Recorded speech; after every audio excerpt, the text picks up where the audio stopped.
I'm Earl Stewart. I welcome you to Earl Stewart on Cars Mystery Shopping Report.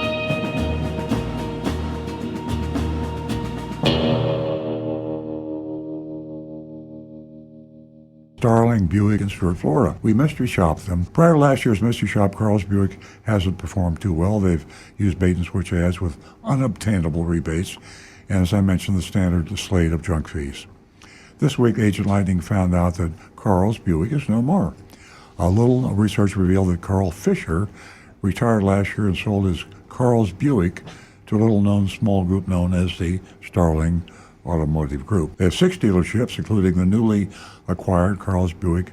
5 dealerships are in Florida, 1 in South Carolina.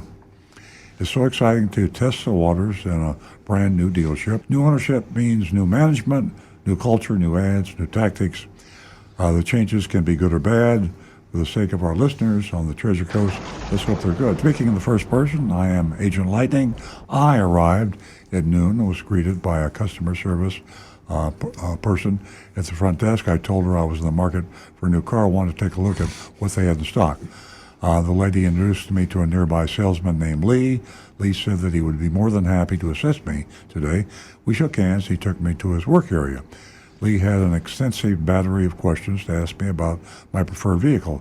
I answered everything to the best of my ability, and we determined that the perfect vehicle for me was the 2022 Buick Encore GX Select FWD. What a mouthful. Lee asked for my license and walked me outside to the side lot to find the car. His sales manager, Corey, came outside to meet us. He said he had the key to the Encore for us.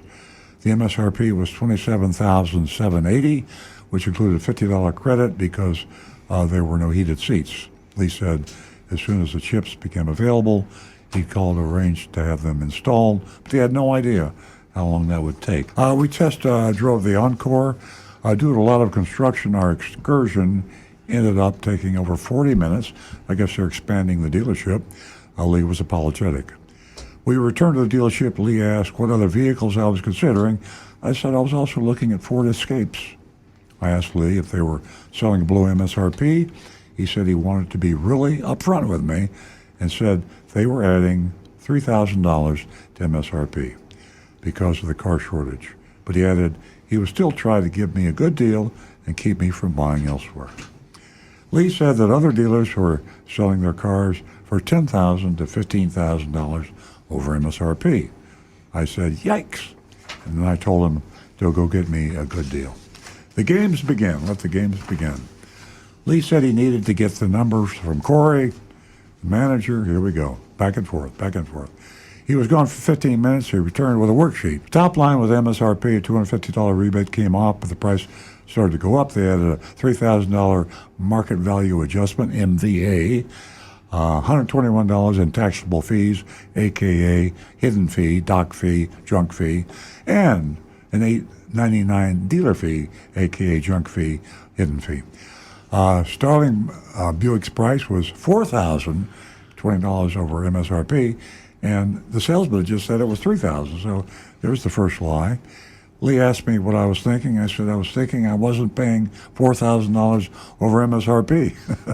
He asked if I would do business with him today. Here we go. Can I earn your business today? If you could split the difference with me, I'll go back to the manager. So here we go. It's like a dance. You know? Lee asked me what it would take, so I told him to get my out-the-door price to MSRP or less. He left to speak with Corey again. A few minutes later, both men came back. Uh-oh. Corey said he understood I wanted to look at another car. I shook my head. I said I wanted to discount the Encore we were working on. Corey said I should drive another car that might work better in my budget. The takeaway. Yeah. Corey encountered that, and that's a sales tactic. That's a subtle sales tactic. You're suggesting to the person that they can't afford it. Right. And so you say, you want the emotion to be, I'll teach them that I can afford it. I'll say, oh yeah, I can afford that. I'll take it. Yeah. I taught him. Back a long time ago, customers probably actually did that. Yeah. It's a little more subtle now, but yeah, they get that same emotional response. Yeah. I said I wanted to make this car work on my budget. Corey countered that he didn't even know if I was serious about buying this car. He said that if I could show I was serious by giving him a deposit. I mean, this is really old school. Well, I don't have any cash with me. Give me your watch. I'm serious. Give me your They job. take anything of value, your wedding ring. They take, this is old school.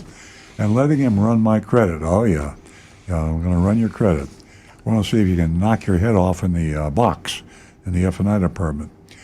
He'd go to his general manager to see if he would remove the $3,000 market adjustment. You notice he didn't say he's going to remove it. He's going to go to the manager and see if he'll remove Right. it. And you know, he's the manager, so what's going on here? right. What's the general manager going to say? I'm going to call my dad. Exactly, yeah. I balked at this.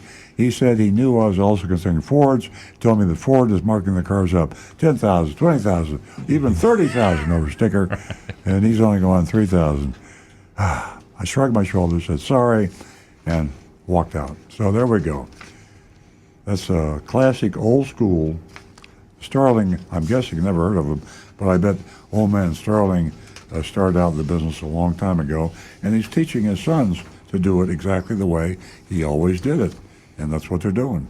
And here we are. It's voting time. I'm going to give him a D. That's my grade. Myself, D minus. Not quite failing, but they're down there. Nancy? Okay, folks. For me, I give Starling Buick of Stuart an F. I was going to say a C.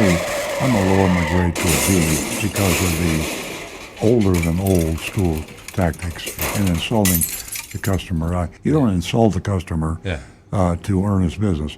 The newer dealers, the modern dealer, they're still trying to screw the customer, but they're doing it in a subtle manner so the customer doesn't realize he's being taken advantage of. The dealers have modernized their techniques. This old school is even old school for the automobile business, which the whole thing is old school, but this is just older school.